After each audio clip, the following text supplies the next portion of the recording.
नमस्कार, मैं हूं चौखान। दिन भर की खबरों में सबसे पहले डालते नजर आज के मुख्य समाचारों पर। अनलॉक 4 के तहत सोमवार से जिले में खुलेंगे धार्मिक स्थल। प्रमुख धार्मिक स्थलों को नहीं खोलने पर धर्मगुरुओं ने जताई सहमति। सोमवार को आए 27 नए पॉजिटिव कोरोना पॉजिटिव रोगियों की संख्या और मृत्यु दर में प्रदेश में बेहतर अनुमान। कोटा जयपुर झालावाड़ ट्रेन का रूट यथावत रखने की मांग। पायलट के 43वें जन्मदिन पर जिला कांग्रेस कमेटी ने लगाया रक्तदान शिविर। अब खबरें विस्तार से। अनलॉक 4 के तहत जिले भर में सोमवार से धार्मिक स्थल खोले गए। हालांकि जिले के प्रमुख धार्मिक स्थलों को नहीं खोलने पर 2 दिन पहले हुई बैठक में धर्म गुरुओं ने प्रशासन को अपनी सहमति दी थी। इस तरह से जिले में 50 व्यक्तियों तक के आवागमन वाले धार्मिक स्थल खुलेंगे। लॉकडाउन के करीब 6 महीने बाद सरकार ने धार्मिक स्थल खोलने की अनुमति दे दी है। इससे श्रद्धालुओं में खुशी का माहौल है। आज पहले दिन मंदिरों में श्रद्धालुओं ने सोशल डिस्टेंसिंग के साथ माथा टेक कर पूजा अर्चना की। हालांकि जिले के प्रमुख धार्मिक स्थल गोगामेड़ी, पल्लू कामा ब्रह्माणी मंदिर, भद्रकाली मंदिर, नवा दरगाह, गुरुद्वारा सिंह सभा कोरोना खत्म होने तक नहीं खुलेंगे। राज्य सरकार की ओर से जारी गाइडलाइन के तहत छोटे और कम भीड़ भाड़ वाले धार्मिक स्थल खोले जा रहे हैं। वहां पूजा अर्चना के लिए घंटी बजाने, प्रसाद, फूल, चरणामृत आदि पर प्रतिबंध रहेगा। मंदिर प्रवेश के दौरान इस तरह का अंतराल रखा जाएगा कि एक समय में पूजा स्थल के भीतर व्यक्तियों की संख्या इस सीमा तक सीमित हो जाए। प्रत्येक ऐसे व्यक्ति के बीच कम से कम 6 फीट की दूरी सुनिश्चित की जाए। सभी व्यक्ति अनिवार्य रूप से मास्क पहनेंगे। सभी धर्म स्थलों पर धार्मिक भावना के अनुरूप सैनिटाइजर का उपयोग अनिवार्य रहेगा। धर्मस्थल के सभी कर्मचारियों को फुल कवर मास्क का उपयोग करना होगा। वहीं धार्मिक स्थल पर बच्चों, बुजुर्गों, गर्भवती महिला के अलावा गंभीर रोग से ग्रस्त लोगों के आवागमन पर भी पूर्णतः प्रतिबंध रहेगा। प्रशासनिक अधिकारियों की ओर से इसको लेकर मॉनिटरिंग की जाएगी। ऐसे में अगर किसी धार्मिक स्थल पर भीड़ नजर आई तो उसे बंद करवाया जाएगा। कलेक्टर जाकिर हुसैन का कहना है कि धर्म गुरुओं से धर्म स्थलों के लाउडस्पीकर से प्रतिदिन संबंधित धर्म स्थल के बंद रहने की उद्घोषणा करने की अपील की गई है। वहीं समस्त सामाजिक आयोजनों की प्रशासनिक अधिकारी भी चेकिंग करेंगे। कलेक्टर साहब के दफ्तर में टोटल अधिकारी थे, वहाँ पुलिस वाले और दूसरे जितने भी संबंधित अधिकारी हैं, तो पूरे गुरुद्वारों से, मंदिरों से, मस्जिदों से जितने भी धर्म स्थानों के सेवा करने वाले हैं या जैसे ये लोग धर्मगुरु कहते हैं, वो सभी वहाँ उपस्थित थे। तो वहाँ कलेक्टर साहब ने सारों की उनके सामने उनकी क्या मंशा है, वो कैसे है, क्योंकि अपने मुल्क में जो है बीमारी जो है कोरोना बहुत ज़्यादा बढ़ रहा है, तो इसको कंट्रोल करने के लिए आप सब की क्या राय है। तो सभी लोगों ने भी यही राय दी कि इसको कंट्रोल करना ज़रूरी है। इसलिए कलेक्टर साहब ने भी आदेश दिए कि आप धर्म स्थानों में कम से कम लोगों को आने दें और जो भी आए उनके हाथ धुलाएं और अलग अलग दूरी बना के रखें, पूरे नियमों की पालना करें। तो हम लोग भी उसी तरह से जो भी कोई आता है उसके पहले उसके हाथ धुलाए जाते हैं, साबुन से या सैनिटाइजर से करवाया जाता है और उनको यही कहा जाता है आप मत्था टेकिए और यहीं से वापस हो जाइए। और गुरुद्वारे में बिल्कुल भीड़ नहीं होने देते हैं और सभी लोगों ने यही, जितने भी धर्म प्रबंधक आए थे, सभी लोगों ने यही उनको आश्वासन दिया और यही कहा ये हमारा भी फर्ज बनता है, प्रशासन जो कह रहा है उसके हम पूरी पालना करेंगे। प्रदेश के दूसरे जिलों से हमारा हनुमानगढ़ जिला कोरोना की महामारी में बेहतर स्थिति में है। हमारे जिले में कोरोना पॉजिटिव रोगियों की संख्या और मृत्यु दर सबसे कम है। सुखद बात यह है कि 87.32% रिकवरी रेट के साथ जिले में अब तक मिली 513 पॉजिटिव में से 448 पूरी तरह से ठीक हो चुके हैं। यही नहीं, एक्टिव केस 63 में से महज एक रोगी ही कोविड केयर सेंटर में है, बाकी सभी होम क्वारंटाइन हैं। वहीं सोमवार को आए रिपोर्ट के मुताबिक 27 नए पॉजिटिव सामने आए हैं। सोमवार को आई कोरोना रिपोर्ट में 27 नए पॉजिटिव सामने आए हैं, जिसमें 5 सितंबर को भेजे गए 261 सैंपल में 27 पॉजिटिव, 222 नेगेटिव, 4 रिपीट पॉजिटिव और 8 रिपीट सैंपल मांगे गए हैं। इसमें टिब्बी के वार्ड 1 से 1 गांव मेहरवाला से, 8 रावसर के HDFC बैंक, 2 रावसर के वार्ड 16, 1 चाइया से, 2 पीलीबंगा के वार्ड 9 से, 1 पीलीबंगा की दूधवाल की ढाणी से, 1 पंचायत 2 के एनजी से, 1 गांधीनगर, 1 जंक्शन की नई धान मंडी, 2 जंक्शन के सरस्वती स्कूल के पास, 1 जंक्शन के वार्ड 1, 1 टाउन के पुलिस थाना और टाउन के उत्तम पैलेस के पास वार्ड 28 सहित अग्रवाल कॉलोनी से 2 और बरकत कॉलोनी से कोरोना पॉजिटिव के सामने आया है। इसमें आपको बता दें कि भाजपा युवा नेता अमित साहू की कोरोना रिपोर्ट पॉजिटिव आई है। उन्होंने सोशल मीडिया पर इसकी जानकारी भी दी। वहीं न्यायिक अधिकारी सहित उनकी पत्नी की रिपोर्ट भी पॉजिटिव आई है। वहीं महामारी के प्रति लोगों की जागरूकता और प्रशासन की निरंतर मॉनिटरिंग का ही परिणाम है कि जिले में कोरोना को लेकर प्रदेश में सबसे बेहतर स्थिति है। हालांकि जुलाई और अगस्त माह में पॉजिटिव केसों में हनुमानगढ़ में इजाफा हुआ था, लेकिन ज्यादा से ज्यादा मरीज रिकवर हुए हैं। कोटा जयपुर झालावाड़ चलने वाली ट्रेन का रूट बदलकर श्रीगंगानगर से रायसिंह नगर सूरतगढ़ होते हुए जयपुर कर दिया गया है। इसका रूट यथावत रखने की मांग को लेकर कलेक्टर को ज्ञापन सौंपा गया। ज्ञापन में बताया गया कि पूर्व में यह ट्रेन श्रीगंगानगर से रवाना होकर संगरिया, सादुलशहर, हनुमानगढ़, पीलीबंगा, सूरतगढ़ होती हुई जयपुर जाती थी। हनुमानगढ़ पंजाब और हरियाणा से सटा हुआ है। ऐसे में हजारों लोगों को कोटा जाने के लिए परेशानी हो रही है। ऐसे में हनुमानगढ़ की अनदेखी की गई है। ज्ञापन में यह मांग की गई कि इस ट्रेन का रूट यथावत रखा जाए ताकि यात्रियों को राहत मिल सके। जो हमारे कोटा जयपुर झालावाड़ जो ट्रेन चलती थी, उस ट्रेन का रूट बदल करके उसको गंगानगर से रायसिंह सूरतगढ़ होते हुए जयपुर कर दिया गया है। तो उस रूट को यथावत रखने बाबत आज हम माननीय कलेक्टर महोदय को एक ज्ञापन देने के लिए आए हैं। इसमें हमारा निवेदन है कि पूर्व में ये ट्रेन श्री गंगानगर से रवाना होकर संगरिया, सादुलशहर, हनुमानगढ़, पीलीबंगा होते हुए सूरतगढ़ होकर जयपुर जाती थी। तो यहाँ ये हनुमानगढ़ जो है वो दोनों तरफ से इधर पंजाब और हरियाणा से घिरा हुआ क्षेत्र है। यहाँ काफ़ी लोग हैं जो जयपुर, झालावाड़ जो कोटा से डायरेक्ट जुड़े हुए थे, उनको इस तरह दरकिनार कर दिया गया। पूरे हनुमानगढ़ ज़िले की इसमें अनदेखी की गई है।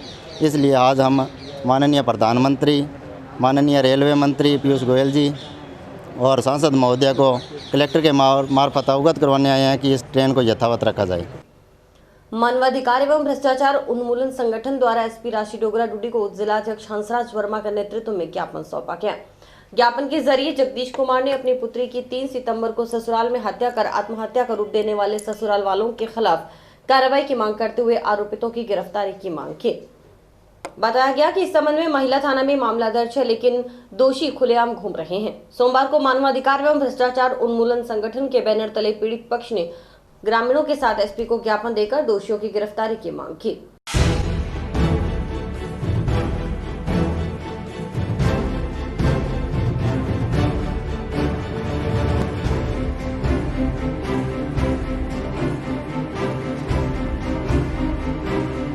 पुलिस प्रशासन मुर्दाबाद, पुलिस प्रशासन मुर्दाबाद, पुलिस प्रशासन मुर्दाबाद। सुमन के हत्यारों को गिरफ्तार करो, गिरफ्तार करो, गिरफ्तार करो। सुमन के हत्यारों को गिरफ्तार करो, गिरफ्तार करो, गिरफ्तार करो। सुमन के हत्यारों को गिरफ्तार करो, गिरफ्तार करो, गिरफ्तार करो। पुलिस प्रशासन मुर्दाबाद, पुलिस प्रशासन मुर्दाबाद। मैं आज श्रीमान एसपी महोदय हनुमानगढ़ के पेश हुआ हूँ कि मेरे साथ एक पीड़ित पक्ष जो परिवादी है वो साथ में खड़े हैं। इन्होंने 7/8/2020 को एक FIR दर्ज करवाई थी कि इनकी बच्ची सुमन मक्कासर में सोनू सन ऑफ जगदीश कुमार के साथ पढ़ाई हुई थी, जिसकी उन लोगों ने हत्या कर दी। पुलिस ये कहती है कि ये हत्या नहीं हुई है, इस लड़के ने फांसी खाई और आत्महत्या की है। लेकिन लड़की पढ़ी लिखी थी, लड़की ने किसी प्रकार की आत्महत्या नहीं की है।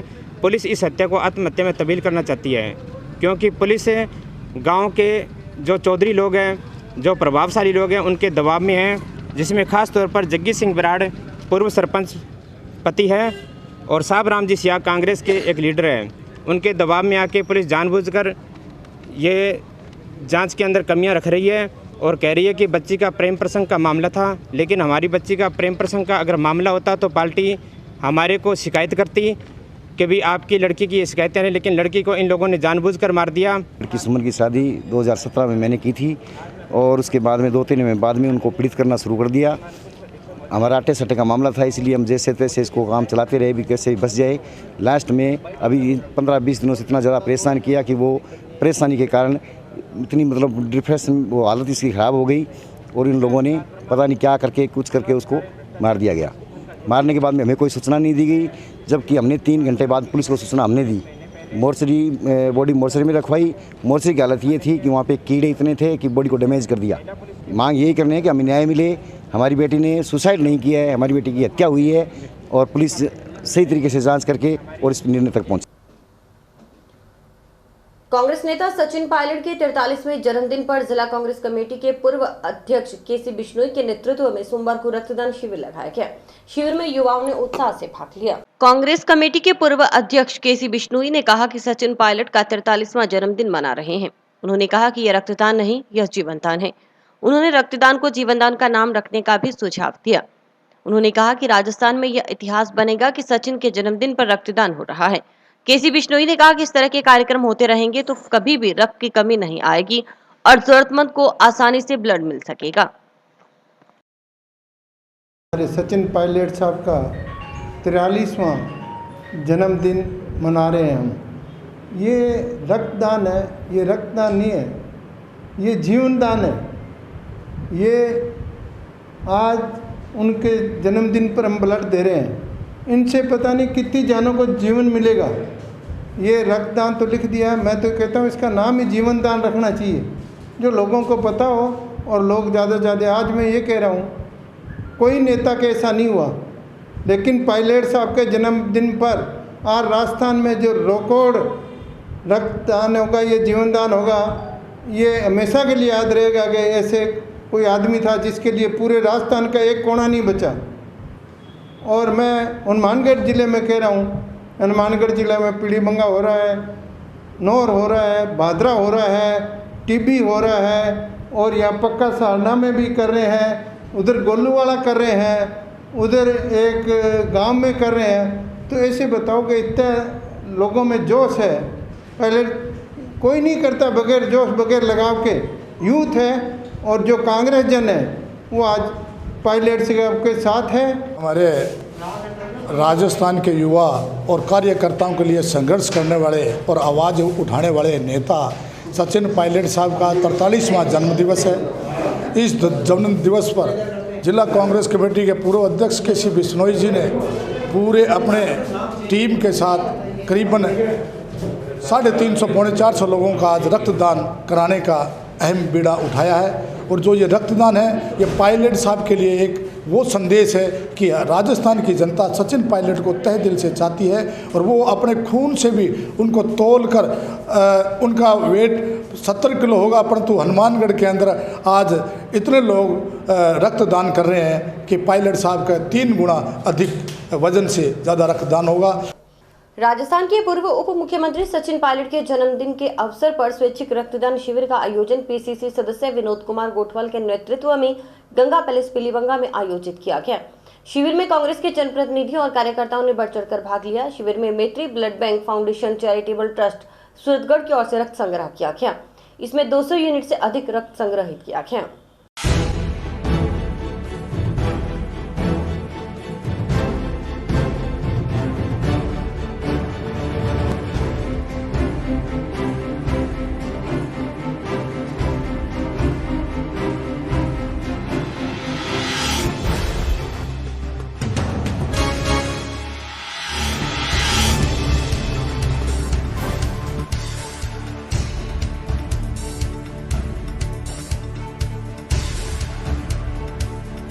पायलट साहब के 43वें जन्मदिन पे आज पीलीबंगा गंगा मैरिज पैलेस में रक्तदान शिविर रखा गया। और युवाओं में इतना उत्साह है, हमारे कांग्रेस के कार्यकर्ताओं में इतना उत्साह देखने को मिला कि हमने 200 यूनिट का जो संग्रह करने का जो टारगेट रखा था, लेकिन कहीं ज़्यादा ही 200 से टारगेट होने की संभावनाएं बढ़ गई हैं। और मैं अग्रिम शुभकामनाओं और उज्जवल भविष्य की कामना करता हूं पायलट साहब के, और बहुत बहुत बधाई देना चाहूँगा कार्यकर्ताओं के माध्यम से। पीलीबंगा विधानसभा क्षेत्र से और अन्य विधानसभा क्षेत्रों से भी कई युवा साथी उनके ब्लड डोनेशन कैंप में पधारे, उनका मैं बहुत बहुत धन्यवाद देना चाहूँगा। कुंजी गांव के किसानों ने 150 बीघा भूमि जो कि वन विभाग की है उस पर कब्जा हटाने की मांग को लेकर कलेक्टर को ज्ञापन सौंपा। ग्रामीणों ने बताया कि इस जमीन के साथ साथ अतिक्रमणकारियों ने खेल मैदान पर भी कब्जा कर रखा है, जिससे खिलाड़ियों को खेलने में परेशानी हो रही है। साथ ही अन्य काश्तकारों की जमीनें जो साथ लग रही हैं, रास्ते अवरुद्ध हो रहे हैं, इससे उनके अपने खेतों में आने जाने में परेशानी हो रही है। ग्रामीणों ने वन विभाग की जमीन से शीघ्र अतिक्रमण हटाने की मांग की। अगर अतिक्रमण नहीं हटा तो किसान आंदोलन को तेज करेंगे। इस संबंध में भादरा एसडीएम को ज्ञापन दिया जा चुका है, मगर अभी तक कोई सुनवाई नहीं हुई। तहसील भादरा ग्राम कुज्जी से आए हैं और कुज्जी गांव में 150 बीघा ज़मीन वन विभाग की है। तो आसपास के किसानों ने उनमें काश्त कर रखी है। अब ज़मीन बची है 85 बीघा। अगर इनका कोई समस्या का समाधान नहीं निकलेगा तो 50 भी कवर हो जाएगी, तो इनका जल्दी रास्ता निकाले। कुंजी का किसान है जो कि वहाँ पर 150 किला ज़मीन वन विभाग की उस पर कब्जा कर लिया है कुछ काश्तकारों ने। तो इनकी मांग ये है कि अतिक्रमण को जल्द से जल्द हटाया जाए, जहाँ पर बच्चों के खेलने का मैदान भी उन्होंने कब्जा कर रखा है। तो इस मांग को लेकर आज भादरा का किसान, कुंजी का किसान इकट्ठा हुआ है, जिला कलेक्टर महोदय से मिलेगा और अपनी मांगों को बताएगा और जल्द ही इस मांगों का निस्तारण के लिए आज ज्ञापन दिया जाएगा। जो कि जल्दी मांग का निस्तारण नहीं हुआ तो किसान इकट्ठा होकर आंदोलन करेगा। वाटर वर्क्स और खेतों में कुओं से बिजली के तार चोरी करने के मामले में जंक्शन पुलिस ने कार्रवाई करते हुए रविवार को एक शातिर चोर को गिरफ्तार किया है। आरोपी से गहन पूछताछ की जा रही है। जलदाय विभाग के AN कृष्ण लाल ने 5 सितंबर को पुलिस को सूचना दी कि खुंजा बाईपास रोड जंक्शन पर बन रहे वाटर वर्क से 1 व 4 सितंबर की रात को अज्ञात व्यक्ति सबमर्सिबल की तार चुरा ले गया। इस पर मामला दर्ज कर अनुसंधान शुरू किया गया। इसको लेकर ASI शंभू दयाल के नेतृत्व में टीम गठित कर घटनास्थल का निरीक्षण कर नकबजनी करने वाले आरोपियों से पूछताछ कर मुखबिरों को सक्रिय किया गया। पुलिस टीम ने त्वरित कार्रवाई करते हुए 25 वर्षीय दीपू पुत्र भोलाराम निवासी वार्ड 4 नई खुंजा जंक्शन को गिरफ्तार किया है। आरोपी के कब्जे से चुराई गई तार को भी बरामद कर लिया गया है। उसने मक्कासर रोही के आसपास करीब 5-6 जगहों से मोटर की तार भी चुराई थी। वाटर वर्क्स के सहायक अभियंता द्वारा कल एक प्रकरण दर्ज करवाया गया था, जिसमें सरकारी जो कुएं हैं इनकी 4 कुओं की तार काट करके कोई चोरी करके ले गया, जिस पर मुकदमा दर्ज किया गया और अनुसंधान किया गया। और इस अनुसंधान के दौरान एक मुलजिम को गिरफ्तार किया गया है और 4 कुएं से जो तार चोरी किए गए थे वो उससे बरामद हो गए। इसके अलावा पूछताछ के दौरान इस अपराधी द्वारा मक्कासर के आसपास रोही में कुओं, ट्यूबवेल के जो कुएं हैं वहाँ से तार चुराना भी स्वीकार किया है, जिस संबंध में भी अनुसंधान किया जा रहा है। और इसके द्वारा और अन्य वारदातें जो भी की गई हैं उस संबंध में भी पूछताछ की जाएगी। ई रिक्शा चालक यूनियन की बैठक सोमवार को हुई। इसमें नगर परिषद से जगह देने की मांग रिक्शा चालकों ने की। उनका आरोप है कि टेम्पो चालकों ने जगह जगह स्टैंड बना रखे हैं, जिससे उनका धंधा चौपट हो रहा है। ई रिक्शा संचालक रोजाना हो रहे झगड़े से बचने के लिए टेम्पो के साथ ही ई रिक्शा चलाया जाएगा।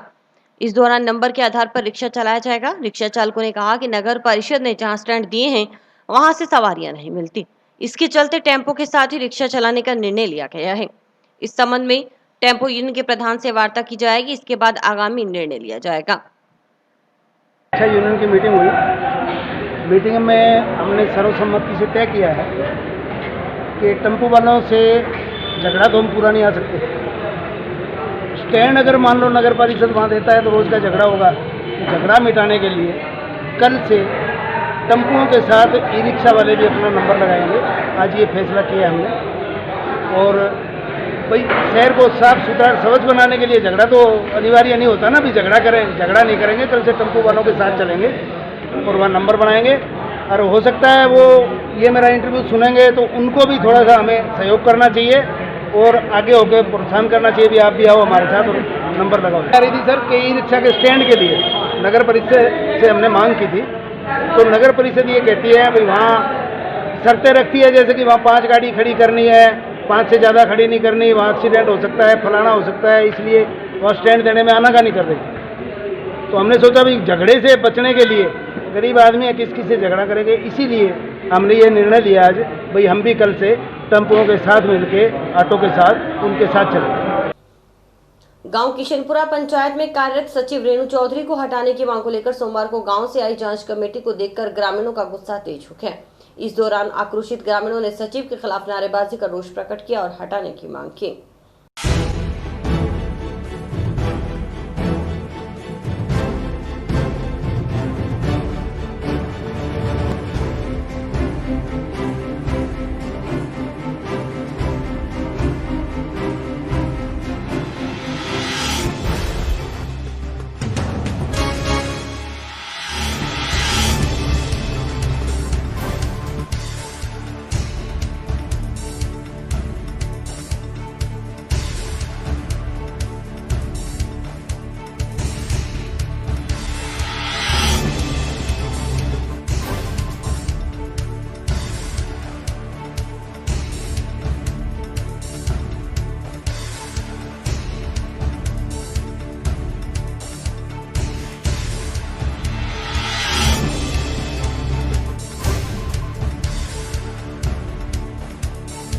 किशनपुरा गांव के ग्राम पंचायत में रेणु चौधरी जो यहाँ की सेक्रेटरी है विकास अधिकारी उसको हटाने की मांग को लेकर के पहले कलेक्टर को ज्ञापन दिया, फिर सीओ का घेराव किया।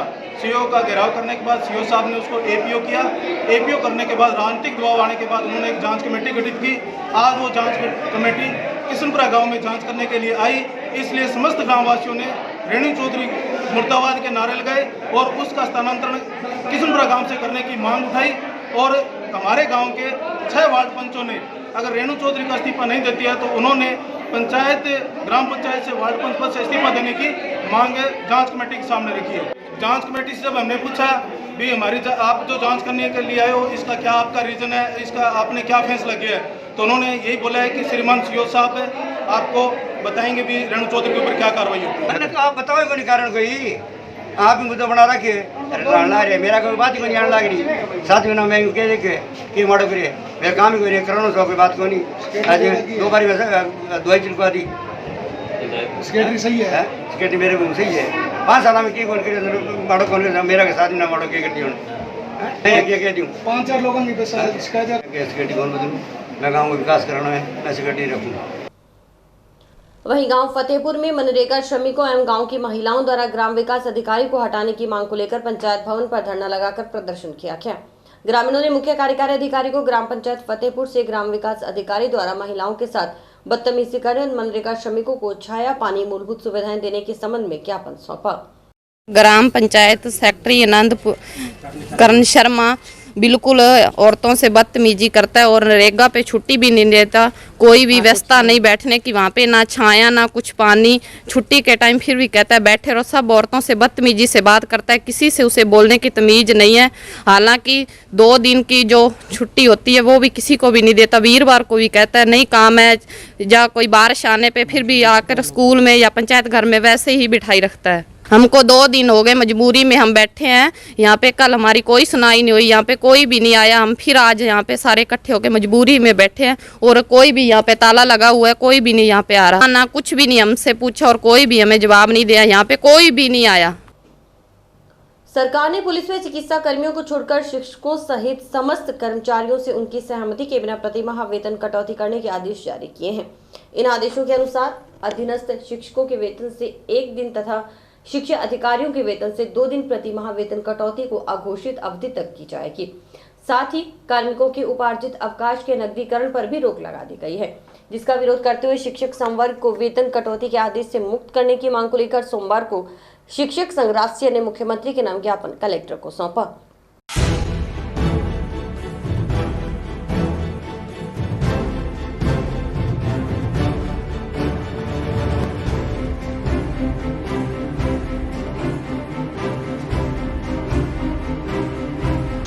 राजस्थान शिक्षक संघ राष्ट्रीय की तरफ से आज पूरे प्रदेश में तहसील स्तर पर कर्मचारियों ने मुख्यमंत्री द्वारा जो 1 दिन और 2 दिन का वेतन कटौती का प्रस्ताव है उसके विरोध में ज्ञापन देना तय किया है। इस कड़ी में पहले चरण में आज तहसील हेडक्वार्टर पर दिया गया है और आगामी संगठन अगर सरकार हमारी बातों में विचार नहीं करती है तो नेक्स्ट चरण में जिला स्तर पर जो भी उचित कार्रवाई होगी उसके लिए संगठन आगे कार्रवाई करेगी।